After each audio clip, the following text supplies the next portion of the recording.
Today we will be doing a short recap of the first week's material from 201 ENGG. This week primarily dealt with a lot of introductory topics such as units and dimensions, conversions, as well as mass balance problems. So today we're going to be talking a bit about some review, as well as doing some practice problems and working through them. All right, so the first thing that we are going to talk about is units and dimensions.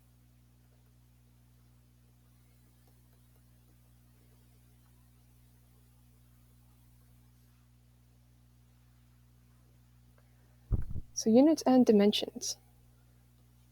So what do we mean by that? Well, it is a method to keep equation units consistent. It can also be used to find units of a certain thing in an equation. Of, I'm going to say variable. Right? So I want you to think about maybe when you're in algebra class.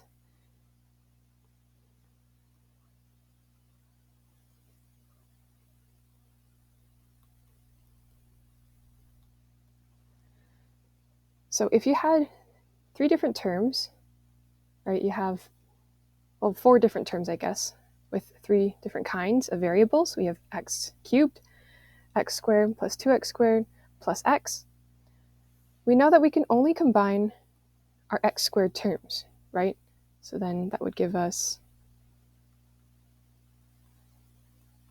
right? We know that to be true. So we can kind of think about this when we are doing dimensional analysis, because, well, only certain things are going to add up to each other. So in dimensional analysis,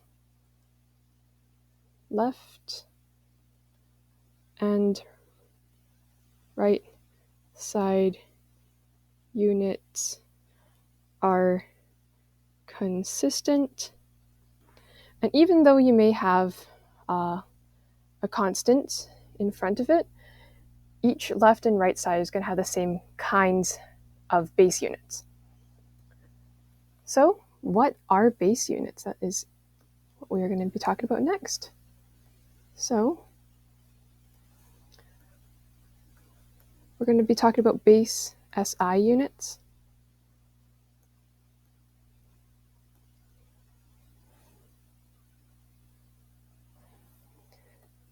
And these are just basically all of the most basic forms of different quantities that we can use.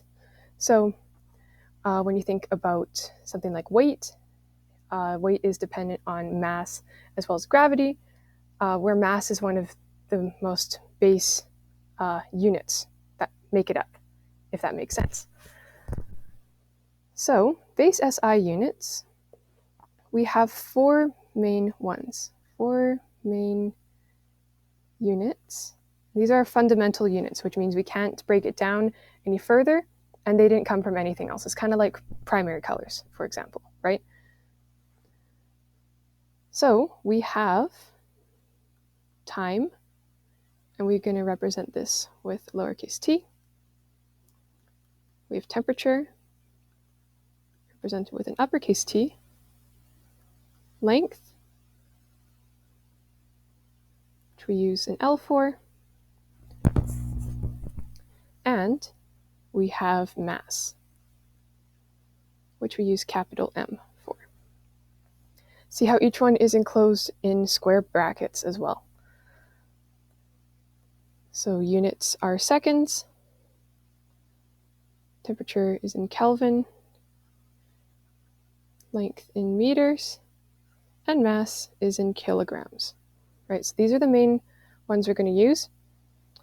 And so it's important that when you look at a problem, that SI units are consistent and that necessary conversions are made. And conversions are made when needed.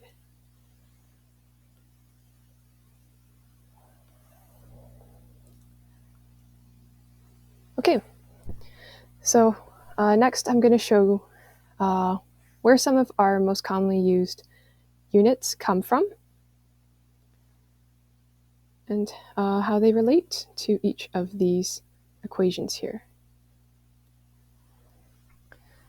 So one you may be familiar with is force in newtons, and this is equal to kilograms times meters over second squared. Right? So basically this just comes from mass times gravity, right? It's basically like saying your mass, and then we know acceleration, gravitational acceleration is meters per second square. So that's where that comes from. So that is force. Next is pressure.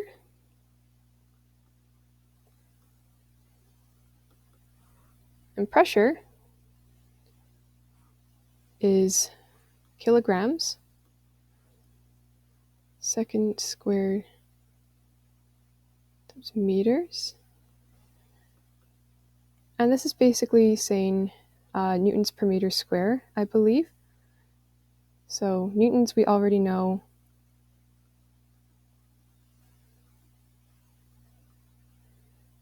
We got from this equation here. And per meter squared. So now that we have an m on the bottom, then that top one cancels out, so that just gives us kilograms meters second squared. It's pressure. And lastly is work in joules. Should put that, which is kilograms meters squared or second squared. Okay, awesome. So now taking these examples, so this is written in terms of our base SI units, right? But not in terms of our dimensions. So dimensions are the ones that are enclosed in the square brackets. So let's write it out the other way now. So if we were to write each of these out in dimensions, force, we would have mass in place of kilograms, length in place of meters. And rather than putting it over our time, we're actually going to take that time, we're going to put it next to it, right? So everything's all in a row, and then attach the -2 exponent to it to show that it's squared, but in the denominator. Right? So let's do the same thing for pressure. In this case, we have mass, and then we have length on the bottom. So that means we'd have it to the -1, and time in the bottom to the -2. And work,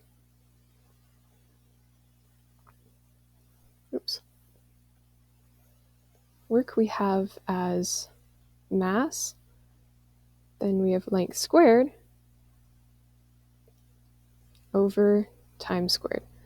So this is what dimensional analysis is. It's just basically a way to lay everything out in a way that'll make it a lot easier to understand, and you're going to see why in a couple seconds. So rather than moving on, we are going to go straight into a practice problem. All right, so let's try something easy. Let's use question 2 right here. So Reynolds number is a number for flow in circular pipes, which is defined using this equation right here. And we want to show that it's dimensionless. So dimensionless means that it's basically just treated as a number, a value, a constant, right? Those are all dimensionless because they're not associated with anything else. It's basically just a number, right? So we want to prove that it's just a number. So our unknown right now is Reynolds number, RE. We have diameter of the pipe. We have rho as our as density, sorry. This is velocity, u, and viscosity, mu, at the bottom. Okay, so let's break it down one thing at a time. Let's start with, this is easy. D is just length. All right, next up is density. So density is kilograms per meter squared, if I'm not mistaken. I guess we're going to be finding out. Right, so density is kilogram per meter, meter cubed. So that would be mass, and then length to the -3.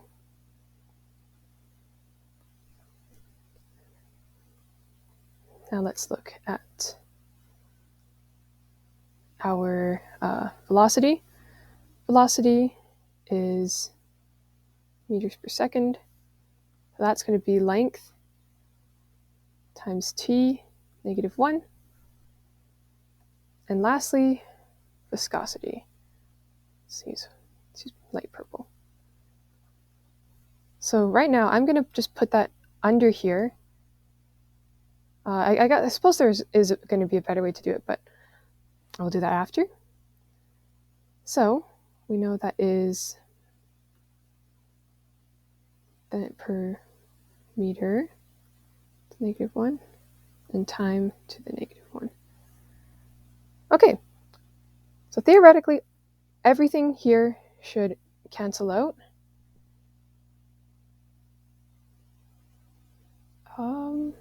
Oh yeah, okay. So everything here should cancel out. So our grand total is nothing. So up here, we have 2 L's minus 3, right? So that's just going to give us L to the -1. So length is done. That leaves mass and time to the -1 over our denominator. And you're going to see that each of these terms is going to cancel out. So no more L's, no T, no mass. Right? So basically that is a way to prove units of a certain variable using dimensional analysis. All right, let's do another example for dimensional analysis once again. This one's a little bigger, but that's okay. We can work through it. So I'm going to highlight each of these in a different color. So we're going to start with that. Actually, no, I'm just going to do it as we go along. So let's do this in rainbow order.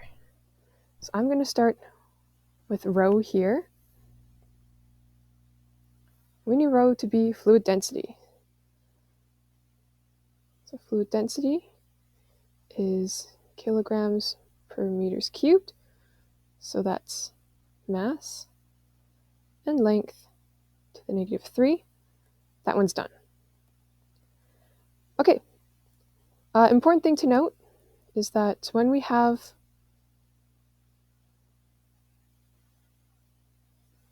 these in front, we are going to be treating them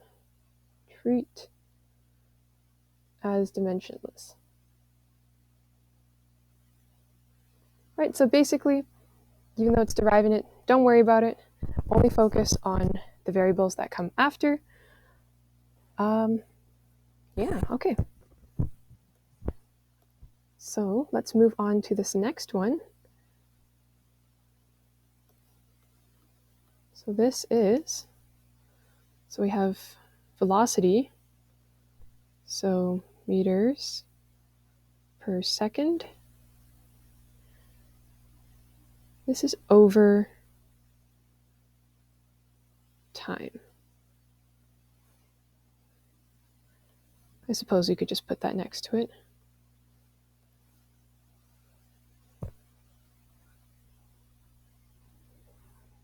right? So 2 times to the negative 1. So that's our left side of the equation done. And take a look at the right side. So let's start with this one.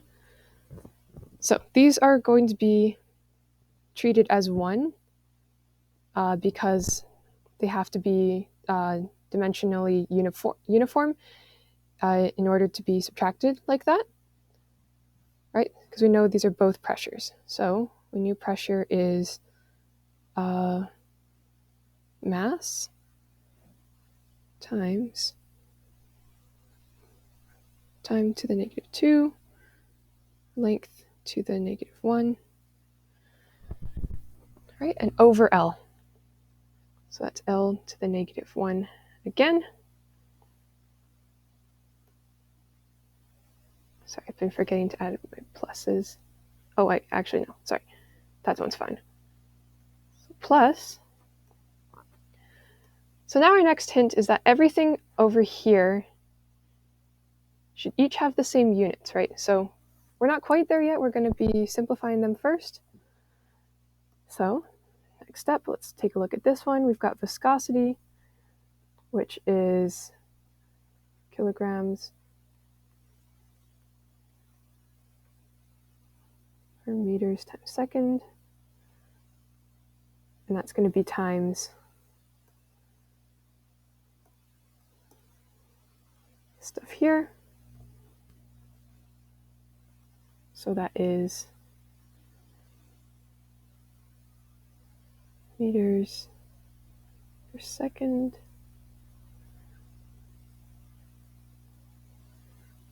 negative 2, length to the negative 2. All right, and lastly is this stuff over here. So then, sorry, I'm going to run out of room. So this is viscosity. So that's, oops.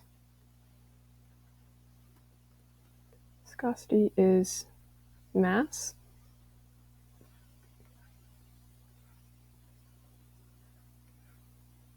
Length to negative 1. We have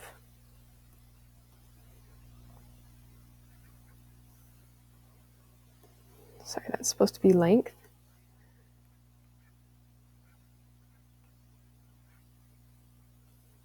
And lastly, over R. Well, over R squared, because I forgot the first one. Okay, so let's begin with our left side first.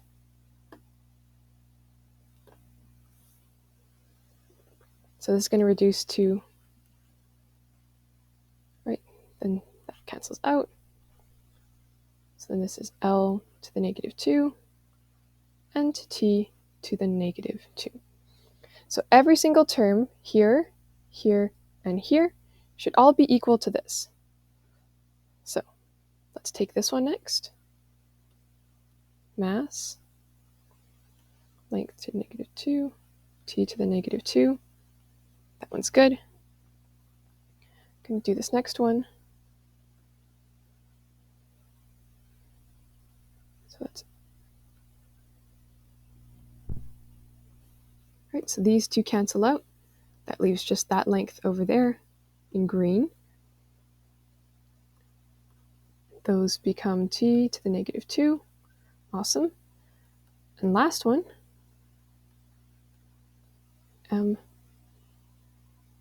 these two lengths cancel, leaving, right? So all are dimensionally consistent, all consistent, right? So we knew that it already was, it just wanted us to prove it. So that is the work involved with this. Okay, I don't know if there's any more that we could do. All right, yeah, okay, so we've got a couple more questions for dimensional analysis. And these questions want us to find the units for unknown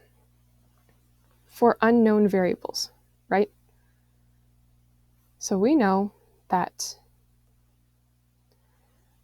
we want both these to be able to add up. So both this P and this whole thing right here must be dimensionally consistent in order to add up, right? This is like saying x plus 2x squared, right? This term had to be an x squared term in order to add to that one. So let's start just with our finding A prime right there. Pressure is equal to kilograms per meters, nope, hold on. Kilograms, meters, times seconds squared. Dimensional analysis, that gives us m times L to the negative 1 times T to the negative 2. So we want this to equal our A prime. So if we were going to write out just this term, we're going to write out mass, length, and we want it to equal the other side.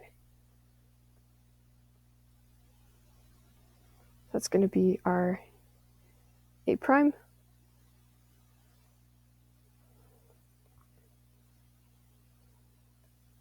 over our volume. Actually, I guess I don't need that. So volume is just length to the 3,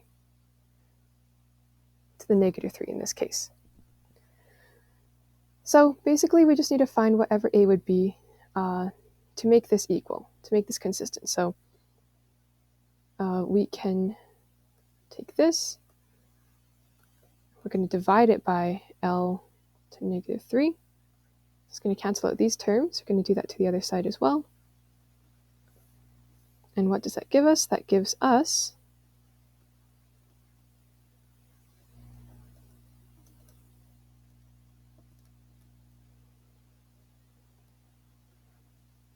L squared T equals A prime.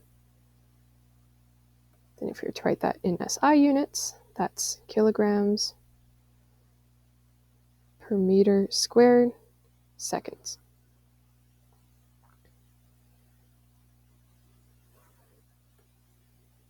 And now for B. B is nice and simple now because we know that V is just equal to volume, which is L cubed. So B, nice and easy. Meters cubed. Right?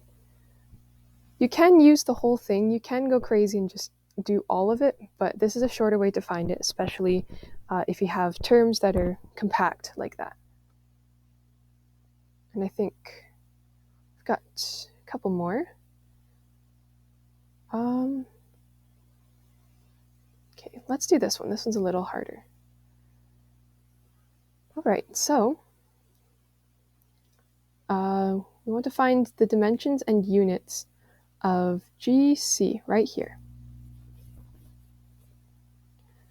Okay, so this one's going to be a little tricky, but let's see what we can get rid of first. So C is a coefficient. We can get rid of that. Get rid of that coefficient.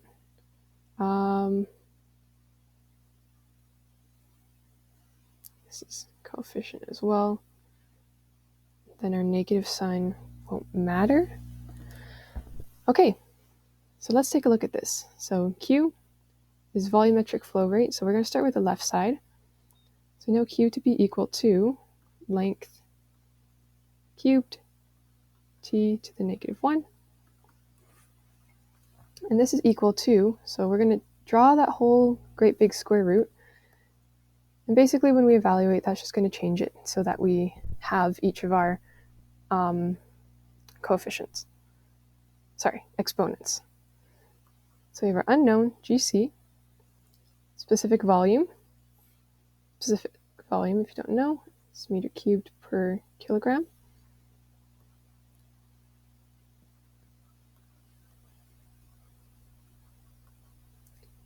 To the negative 1. So that's V. Then we have pressure, which we know to be T to the -2, and, oh, sorry, length, -1. That's our top, then over, and we could just treat this as 1 area squared, so we know area length squared.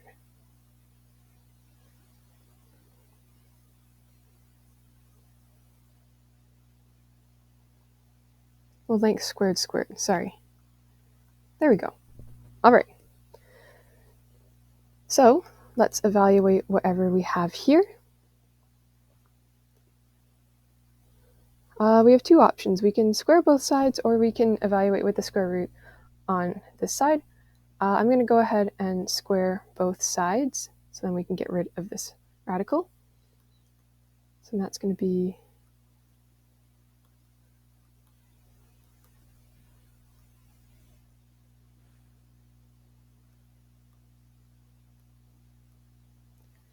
and yeah, let's simplify this down a bit too. Length, we're going to be left with length squared. So that's that out of the way. No more mass. And t to the -2 top. And this is L to the 4.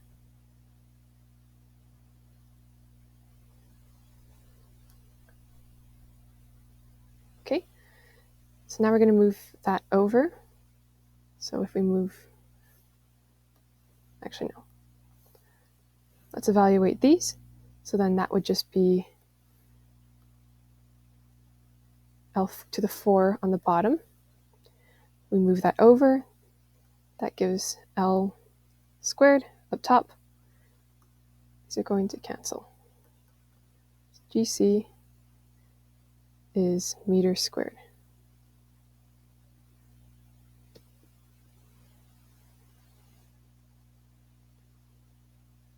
Okay.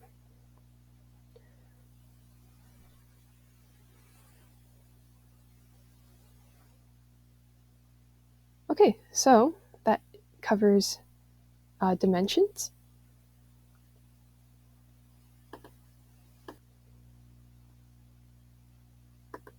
All right, next we're going to be talking about compositions. So compositions basically are a way to show the different makeups of mixtures. So let's write that down, compositions.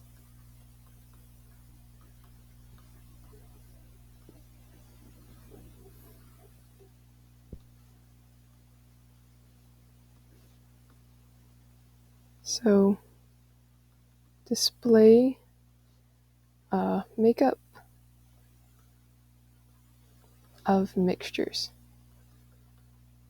specific to each component.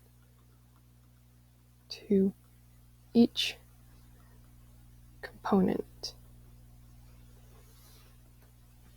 So a good analogy of this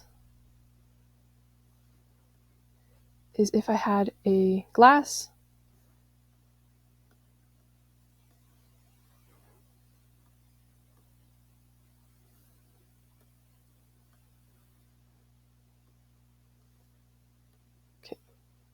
we're not going to be using that one.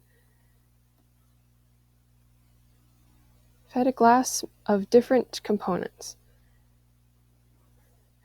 say they're immiscible, so we can see the different layers of them.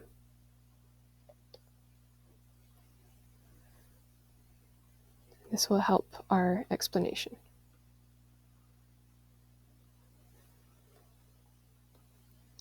So in terms of percentage, you would say that this is 50% of the yellow stuff. This could be 25% of the orange stuff, then 25% of the purple stuff, right? And we know we can equate these each to a dimension. No, not a dimension, sorry, a decimal. 0.25, 0.5. And we know all of these add up to 1, right? So So it's basically just a way to break down what something is comprised of. So there's two ways to express it. We have mass fraction and mole fraction.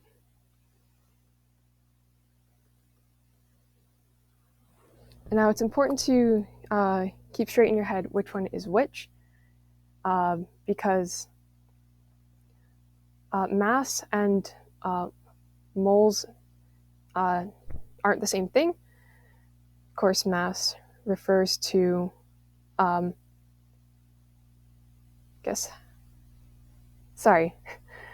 weight of something, right? Whereas mole fraction is how much of something there is, right? So amount and mass are very different things, so we have to make sure that we don't get them mixed up. So mass fraction, how you're going to find it, we denote it with W. So say if we wanted W of component 1, what if this is component 1 right here, right? So we're going to take the mass of component 1, and we're going to take it to the total mass. So total mass would be the mass of that whole thing there. If we wanted a mole fraction, we denote this with X. So if we want a mole fraction of 1, then we do how many moles make up 1 over the total moles.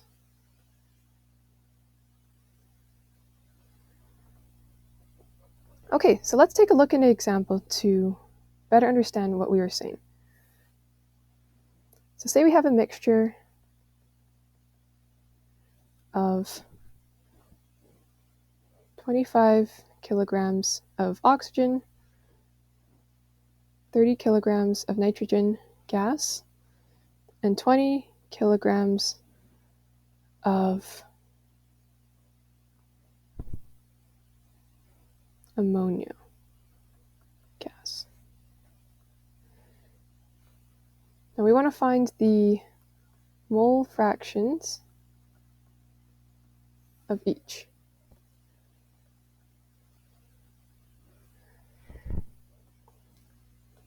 So if we are given mass but not moles, that means we have to do a little bit of math. So looking at this table below, if we are required to determine, given W to determine X, we have to assume a total mass. So good one for us is going to be 100 kilograms. And then we want to calculate mass of each component using molar mass. And then we can find our component mole compositions. All right, so let's start with O2. So let's assume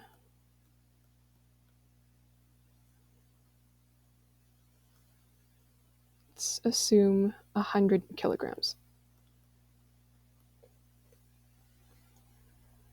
All right, so we have, hold on.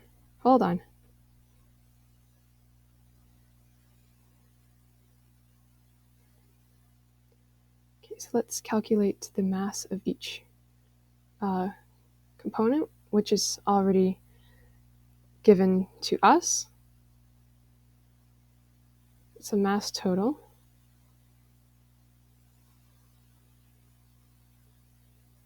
Sorry, I'm going crazy. Okay.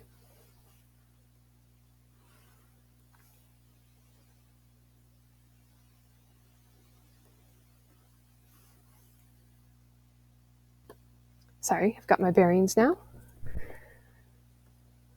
So, using the equation N equals mass over molar mass,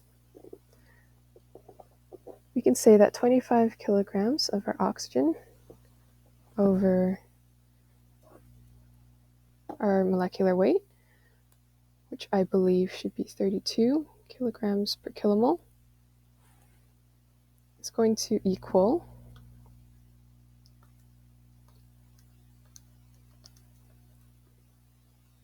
0.78125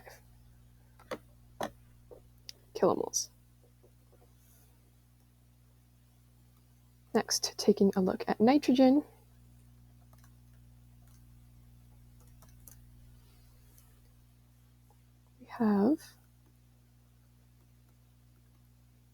30 kilograms. Then our molar mass, 28.02. That's going to give us 1.07066 kilomoles.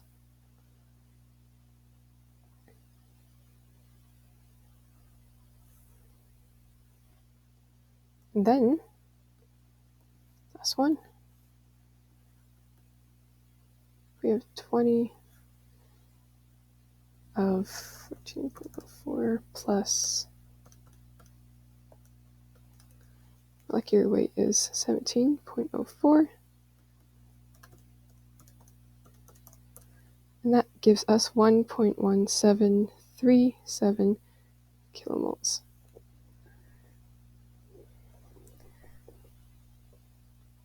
Right, and looking at our table below, we have to assume a total mass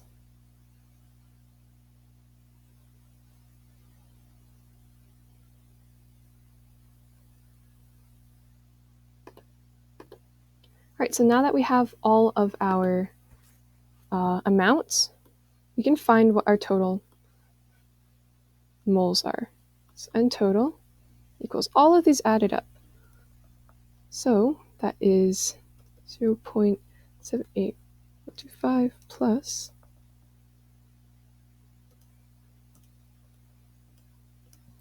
and that's equal to 3.0256 kilomoles. And let's say we just want to do oxygen for now. We would do 0.78125 kilomoles over our total.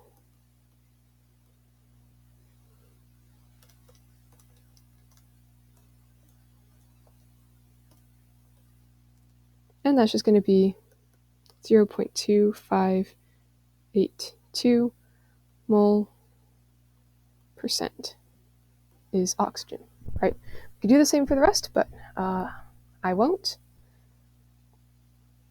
Right, so it's important that we assume certain things for our compositions, and it makes it a lot easier to calculate, and it's important to make the distinction between our mass and our moles.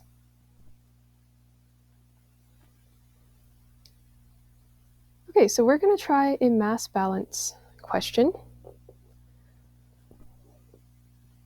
So, a liquid solution contains 50% mass benzene. So this is mass percent. And the rest is toluene, and it's fed at a rate of 200 kilograms per hour. Two product streams leave the separator. Top product contains 95% mass B, bottom contains 90% mass T. So we want to find the total flow rates of stream 2 and 3. So let's draw a diagram first to show what this process looks like. So we have one separator. We have stream 1 entering, and 2 streams leaving.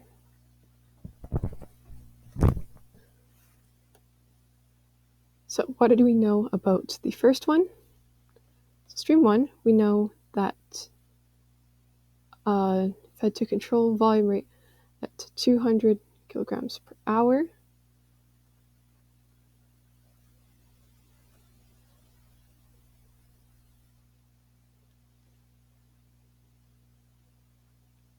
Ooh, what should I use? Use M1.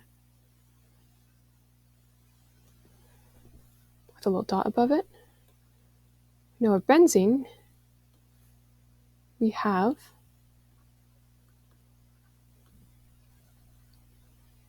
that's mole, sorry, let's change that. That's half benzene, and we know the other half is toluene. So that's it for the first one. We know that we have benzene is 0.95% mass in stream 2, and T for stream 3 is 0.9. Okay, so what are some things that we can fill in?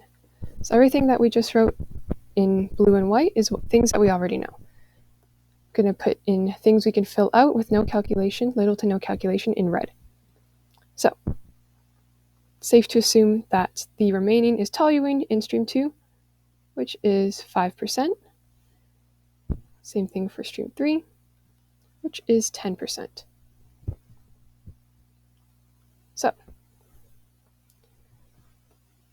looking at our information here, let's find the individual flow rates of stream 1 stuff. So we know that 50% is benzene, 50% is toluene. So that means that 100 kilograms per hour is from our benzene and 100 is from our toluene.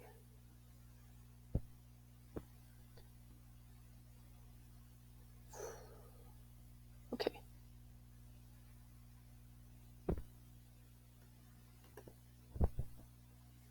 Okay, so now looking at our next step, which I'm going to use in orange. So let's take a look at benzene first, right?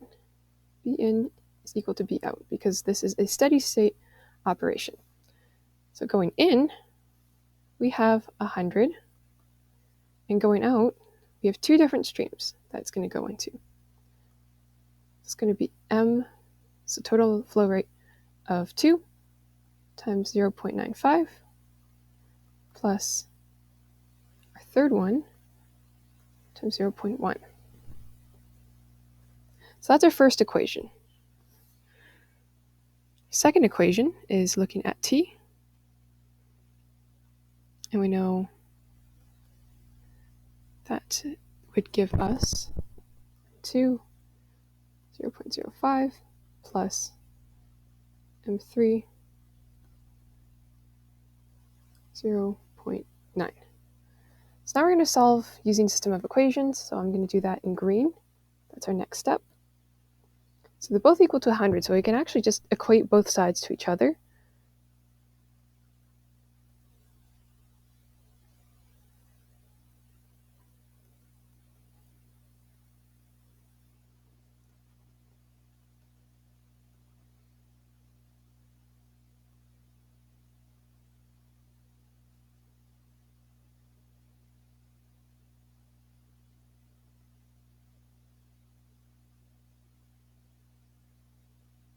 Right, and by equating both sides, we can simplify. 0.95 minus 0.05, 0.9 M2.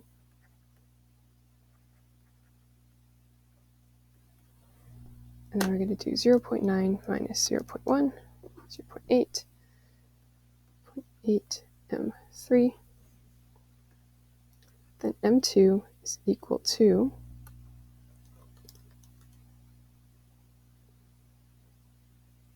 0.88889 M3. And we can plug that into this equation to find our M3. So let's plug into 1. It's 100 equals 0.88889 M3, 0.95 plus M3, 0.1 times 0.95 plus 0.1, then 100 divided by answer is going to be,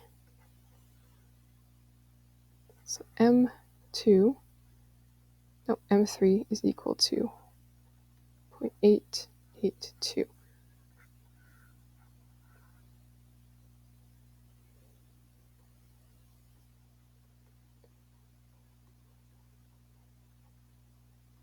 It's kilograms per hour.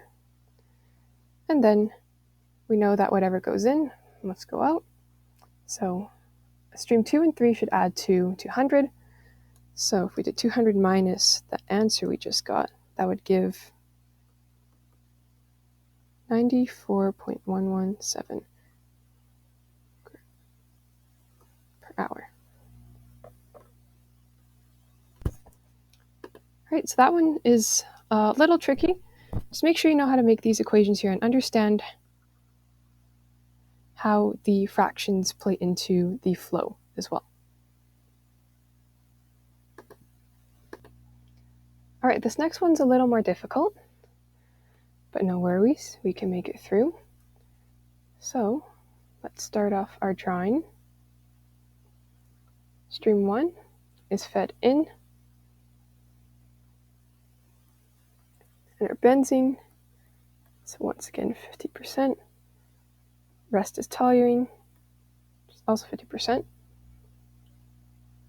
And half the entering liquid is vaporized, and the vapor leaves the control volume as stream 2. So this is our vapor. This is a liquid stream.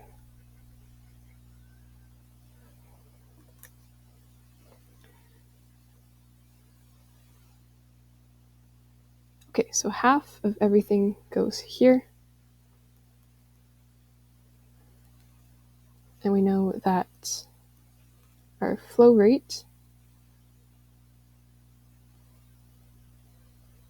for both is 225.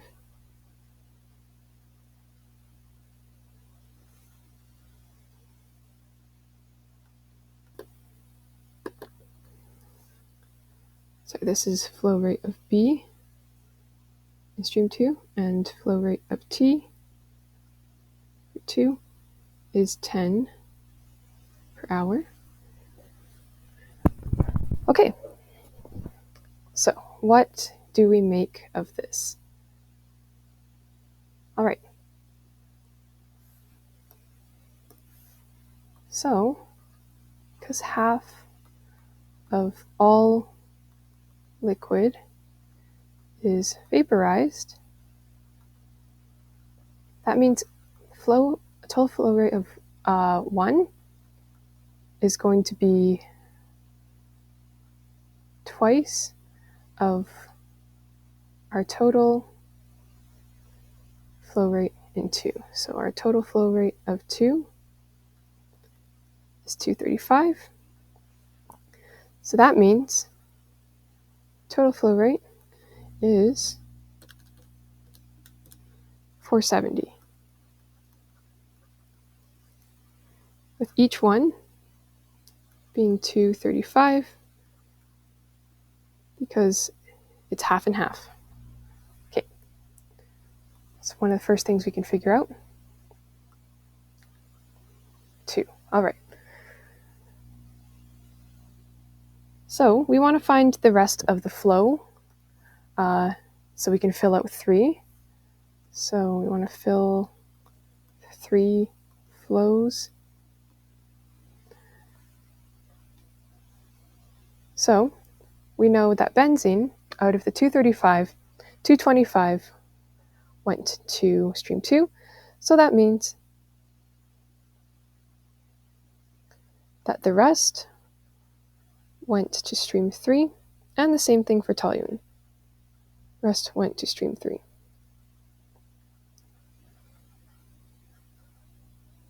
So then our total, again, is 235.